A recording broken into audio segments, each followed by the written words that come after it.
Oke, Assalamualaikum warahmatullahi wabarakatuh. Selamat pagi semuanya.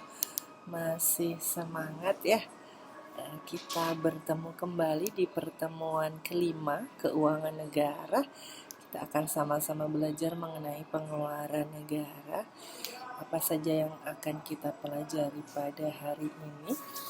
Mari kita lihat bersama. Yang pertama ada pengertian, kemudian ada tujuan, kemudian ada prinsip, klasifikasi, dan proses pengeluaran negara. Nah, apa sih itu pengeluaran negara? Ini saya ada dua pengertian yang saya ambil dari buku begitu ya. Yang pertama, pengeluaran negara adalah pengeluaran pemerintah begitu ya. Jadi kalau misalkan bukan dari pemerintah itu berarti tidak termasuk pengeluaran negara ya. Pengeluaran pemerintah yang berkaitan dengan pengeluaran untuk membiayai program-program yang di dalamnya pengeluaran itu ditujukan untuk pencapaian kesejahteraan masyarakat secara keseluruhan. Nah, kemudian yang menurut Suparmoko, pengeluaran negara adalah pengeluaran pemerintah yang mencakup macam dan sifat pengeluaran yang diperlukan dalam setiap bentuk penyediaan barang-barang publik, mengalokasikan barang produksi, barang konsumsi, serta memperbaiki distribusi pendapatan, memelihara stabilitas nasional, stabilitas ekonomi, dan mempercepat pertumbuhan ekonomi yang bertujuan untuk pembangunan dan kesejahteraan masyarakat. Jadi sama saja begitu ya, mau itu pengertian yang pertama dan pengertian kedua, sama-sama pada intinya itu adalah pengeluaran yang dikeluarkan oleh pemerintah begitu ya, yang tujuannya untuk pembangunan dan kesejahteraan masyarakat. Nah, itu nanti bisa berupa barang-barang publik, ada program atau barang produksi dan lain-lain begitu ya. Kemudian apa sih tujuan dari pengeluaran negara? Nah, pengeluaran negara itu yang pertama bertujuan untuk menjalankan fungsi pemerintahan dan pelayanan publik, kemudian meningkatkan kesejahteraan masyarakat, mendorong pertumbuhan ekonomi, menjaga stabilitas ekonomi dan sosial, kemudian menciptakan pemerataan pembangunan antar wilayah. Nah, kemudian yang selanjutnya prinsip-prinsip pengeluaran negara. Nah, di dalam prinsip-prinsip pengeluaran negara itu harus memenuhi empat prinsip ini. Yang pertama, keadilan atau equity ya. Jadi dalam pengeluaran negara, seluruh kebijakan pemerintah harus mencerminkan rasa persamaan dan pemerataan ya, yang berakibat tidak membebani sebagian kelompok dan meringankan sebagian kelompok lainnya. Jadi harapannya dari suatu pengeluaran negara itu bisa seimbang begitu ya. Jadi antara daerah satu dan lainnya begitu ya, tidak memiliki kesenjangan ya. Kemudian yang kedua, efisiensi ekonomis. Jadi tidak menimbulkan pemborosan yang merusak kemaslahatan negara. Jadi harapannya dari pengeluaran negara itu difikirkan juga terkait efisiensi atau biaya yang dikeluarkan gitu. Jangan sampai pengeluaran negara itu membebani negara ya. Jadi harus disesuaikan, dan kalau bisa yang dikeluarkan itu seefisien mungkin dan bisa tepat sasaran dalam pelaksanaannya gitu ya. Kemudian yang ketiga, paternalisme. Ini pemerintah harus mengetahui kehendak masyarakat secara umum sehingga kebijakan bukan hanya untuk kepentingan sebagian orang. Jadi paternalisme itu anggapannya, analoginya bahwa negara itu seperti bapak atau seperti ayah begitu ya, yang harus bisa menyesuaikan apa sih sebenarnya yang dibutuhkan oleh anak itu. Kalau di sini dalam hal ini negara itu atau pemerintah itu harusnya seperti apa, mendeteksi kemauan dari masyarakat secara umum ya, apa sih yang harus diberikan untuk kemaslahatan masyarakat atau kepentingan masyarakat, harus apa saja begitu ya. Kemudian kebebasan perseorangan. Nah, jadi di dalam pengeluaran negara juga tidak boleh membatasi kebebasan individu dari negara, dari warga negara gitu ya. Jadi harapannya harus memperhatikan kebebasan individu warga negara tersebut ya.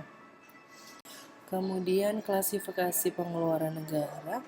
ada beberapa klasifikasi dari pengeluaran negara. Yang pertama, berdasarkan fungsinya. Jadi ada beberapa fungsi dari pengeluaran negara. Salah satunya yang pertama adalah pelayanan umum, pertahanan, ketertiban dan keamanan, fungsi ekonomi, lingkungan hidup, perumahan dan fasilitas umum dan lain-lain begitu ya. Jadi fungsinya untuk pengeluaran negara itu banyak fungsinya begitu ya. Ini diantaranya fungsi tersebut. Kemudian contohnya apa? Misalnya fungsi pendidikan dalam APBN 2025 mencapai lebih dari 20% total anggaran nasional. Nah, kemudian berdasarkan organisasi. Nah, pengeluaran negara juga dibedakan berdasarkan organisasinya. Ini misalkan saya sebutkan beberapa kementerian begitu ya. Ini misalnya Kementerian Keuangan, Pendidikan, Pertahanan, kemudian lembaga non kementerian seperti BPS, LIPI atau BRIN ya. Jadi ini saya contohkan belanja Kementerian Kesehatan untuk pengadaan vaksin dan fasilitas RSUD. Nah, kemudian pengeluaran negara berdasarkan jenisnya. Nah, dalam pengeluaran negara ada beberapa pengeluaran negara yang memang dikelompokkan atau diklasifikasikan berdasarkan jenisnya. Ini ada 3. Yang pertama belanja pemerintah pusat atau BPP, kemudian ada transfer ke daerah dan dana desa atau TKDD, kemudian pembiayaan negara non anggaran langsung. Nah, kita bahas satu persatu secara terinci. Yang pertama, belanja pemerintah pusat atau BPP. Nah, ini belanja yang digunakan oleh kementerian dan lembaga di tingkat pusat untuk melaksanakan program pemerintahan dan pembangunan nasional. Nah, ini saya coba buatkan ringkasan begitu ya agar kalian bisa memahaminya dengan mudah. Pertama, belanja pemerintah pusat ini salah satu di antaranya belanja pegawai, belanja barang, belanja modal, belanja bunga utang, belanja subsidi, belanja hibah dan bantuan sosial. Nah, belanja pegawai ini untuk membiayai gaji, tunjangan, honor dan lain-lain begitu. Ini saya juga contohkan misalnya gaji dan tunjangan ASN. Kemudian belanja barang ini untuk operasional, pemeliharaan fasilitas dan pengadaan barang kebutuhan kantor, misalnya pembelian alat tulis kantor ATK, kemudian pengadaan alat kesehatan di rumah sakit, biaya perjalanan dinas pejabat negara ya. Kemudian belanja modal ini untuk memperoleh atau membangun aset tetap pemerintah, ini gedung, jalan, jembatan, alat berat dan lain-lain gitu ya. Ini contohnya ada pembangunan tol Trans Sumatera oleh Kementerian PUPR. Nah, belanja bunga utang ini pembayaran bunga atas utang pemerintah baik domestik maupun luar negeri. Nah, ini pembayaran bunga surat utang negara sun kepada investor gitu ya. Nah, kemudian selanjutnya belanja subsidi. Nah, ini diberikan agar harga barang atau jasa tertentu tetap terjangkau masyarakat. Nah, ini misalnya pemerintah memberikan subsidi untuk listrik PLN, kemudian LPG 3 kilo pada pupuk untuk petani ya. Kemudian ada belanja hibah, ini bantuan pemerintah pusat kepada pihak lain tanpa kewajiban pengembalian. Nah, ini jadi tidak diwajibkan untuk mengembalikan begitu ya. Ini contohnya ada hibah alat pertanian kepada kelompok tani. Nah, kemudian yang terakhir ada bantuan sosial atau bansos, ini diberikan langsung kepada masyarakat untuk perlindungan sosial. Ini program keluarga harapan ya, PKH atau BLT gitu ya, bantuan langsung tunai atau bantuan sembako. Nah, selanjutnya yang kedua, berdasarkan jenis itu ada transfer ke daerah dan dana desa atau TKDD. Ini dana yang ditransfer dari APBN ke pemerintah daerah untuk mendukung pelaksanaan desentralisasi fiskal dan pembangunan daerah ya. Ini ada 4 ya, ada dikelompokkan, diklasifikasikan menjadi 4. Yang pertama, dana bagi hasil atau DBH. Ini dana yang dibagikan ke daerah berdasarkan pendapatan yang diperoleh dari sumber daya alam atau pajak ya. Ini misalnya DBH Migas untuk Provinsi Riau dan Kaltim, DBH Cukai hasil tembakau untuk Jawa Timur. Nah, kemudian dana alokasi umum. Nah, ini dana yang diberikan untuk pemerataan kemampuan keuangan antar daerah. Ini misalnya gaji ASN daerah yang dibiayai melalui DAU ya. Kemudian dana alokasi khusus, dana yang dialokasikan untuk kegiatan tertentu di daerah yang menjadi prioritas nasional. Ini misalnya DAK fisik bidang pendidikan untuk renovasi sekolah. Jadi kalau dana alokasi khusus itu memang dikhususkan untuk pembangunan tertentu atau pembiayaan tertentu yang itu dialokasikan ke daerah ya. Jadi tidak boleh dana tersebut digunakan untuk kepentingan lain. Jadi memang sudah dikhususkan untuk pembangunan tertentu atau pengadaan tertentu ya. Nah, kemudian selanjutnya dana desa ini dana yang ditransfer ke pemerintah desa untuk pembangunan dan pemberdayaan masyarakat, misalnya pembangunan jalan desa, pemberdayaan BUMDes, bantuan sosial bagi keluarga miskin desa, dan lain-lain ya. Kemudian dana keistimewaan ini khusus di DIY ya, Daerah Istimewa Yogyakarta, dana untuk mendukung pelaksanaan keistimewaan DIY. Nah, ini misalnya pembiayaan kegiatan pelestarian budaya dan tata ruang DIY. Nah, selanjutnya ada pembiayaan negara. Ini ada beberapa jenis pembiayaan. Nah, pembiayaan negara sendiri bukan merupakan pengeluaran rutin, tetapi pembayaran yang bersifat investasi atau pelunasan kewajiban negara. Nah, ini ada jenis pembiayaannya. Yang pertama, pembiayaan cicilan pokok utang untuk melunasi pinjaman pemerintah sebelumnya ya. Jadi ini misalnya saja ada pembayaran pokok pinjaman luar negeri ke Bank Dunia gitu ya, atau penyertaan modal negara atau PMN ya. Ini investasi pemerintah kepada BUMN untuk memperkuat struktur modal dan ekspansi usaha. Nah, ini misalnya PMN kepada PT PLN untuk pembangunan infrastruktur listrik. Kemudian ada pembentukan dana cadangan. Nah, ini untuk membiayai kebutuhan di masa mendatang. Ini misalnya dana cadangan untuk LPDP ya. Jadi harapannya memang tidak akan terganggu untuk membiayai atau memfasilitasi masyarakat untuk melanjutkan ke pendidikan yang lebih tinggi ya. Makanya ada dana cadangan untuk pemilu dan dana abadi pendidikan LPDP ini. Nah, pemberian pinjaman ini pemerintah memberikan pinjaman kepada BUMN daerah atau pihak lain. Ini pinjaman kepada pemerintah daerah untuk pembangunan infrastruktur air bersih ya. Misalnya saja untuk pembangunan infrastruktur di daerah tertentu begitu ya. Kemudian berdasarkan sifatnya ada 4, bersifat self-liquidating. Ini pengeluaran negara berupa pemberian jasa kepada masyarakat sehingga akan mendapat pembayaran kembali dari masyarakat dari barang atau jasa yang diberikan BUMN kepada masyarakat. Nah, jadi adanya BUMN, negara harus mengeluarkan biaya tetapi akan mendapatkan hasil juga begitu ya. Misalnya saja BUMN begitu ya.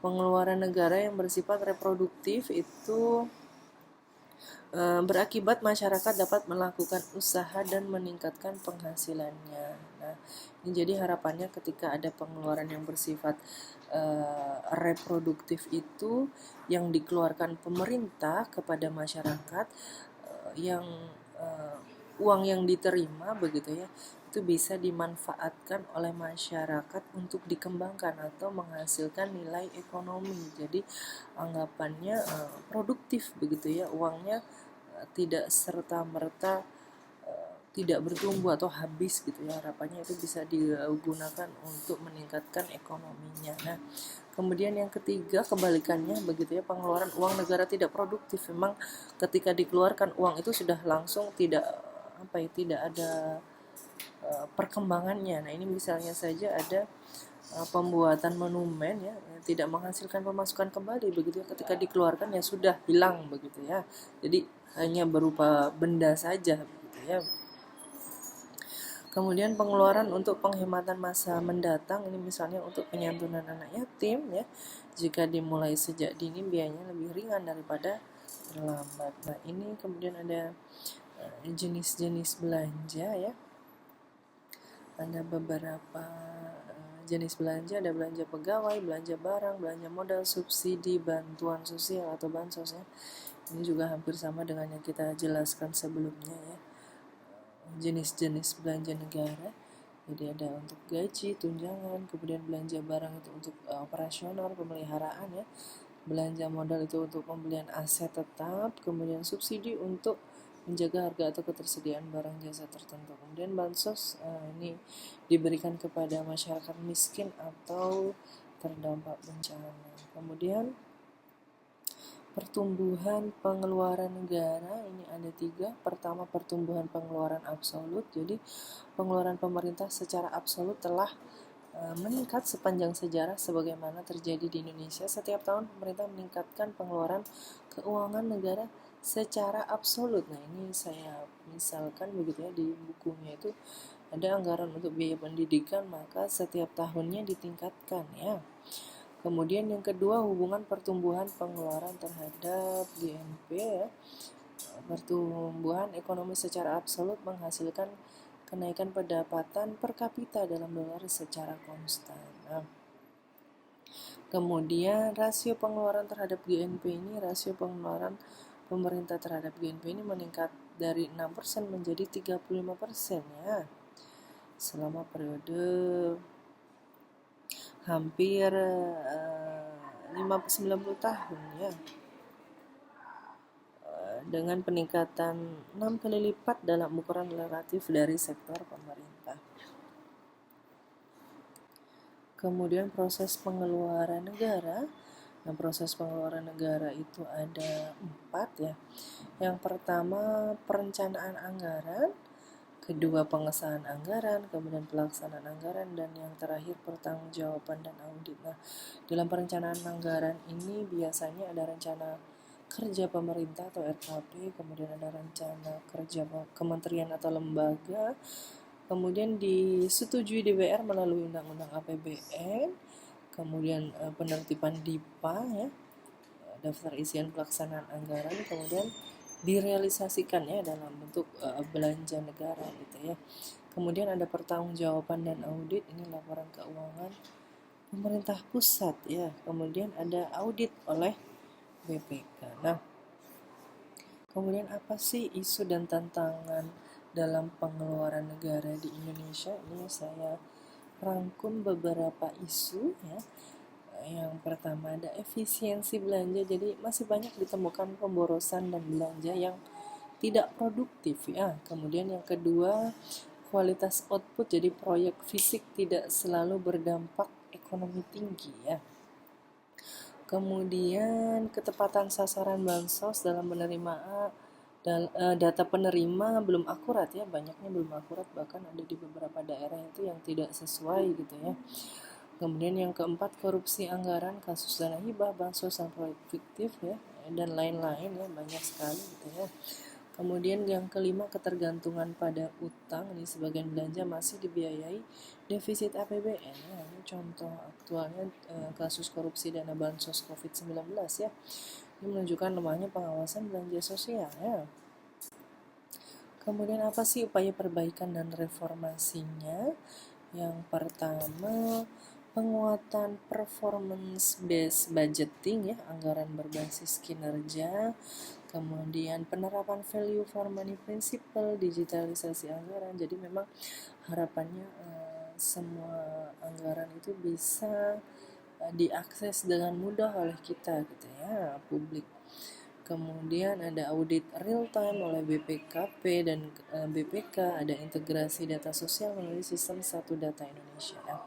Contoh reformasinya misalnya Kemenkyu meluncurkan Sakti, sistem aplikasi keuangan tingkat instansi, pelaporan dan realisasi belanja lebih transparan. Jadi bahkan sekarang di setiap kementerian kita bisa mengakses anggarannya mudah begitu ya. Kita sebagai publik memang bisa melihat anggaran tersebut dengan mudah ya. Karena memang diharuskan semuanya sekarang serba terbuka ya. Kemudian selanjutnya ada beberapa pertanyaan, ada 3 pertanyaan yang harapan saya kalian mampu mengerjakan pertanyaan-pertanyaan ini dengan baik sesuai dengan pertanyaannya gitu ya. Kemarin saya sudah bilang bahwa ada 3 pertanyaan yang ini nantinya akan jadi tugas individu kalian ya. Ini yang pertama, pertanyaan yang pertama. Kemudian pertanyaan yang kedua, kemudian ada pertanyaan yang ketiga. Nah, baik, semoga kalian bisa mengerjakan semua soal ini dengan baik. Saya harap kalian juga bisa tepat waktu dalam mengumpulkannya. Oke, saya akhiri pertemuan hari ini. Kurang lebihnya saya mohon maaf. Wassalamualaikum warahmatullahi wabarakatuh.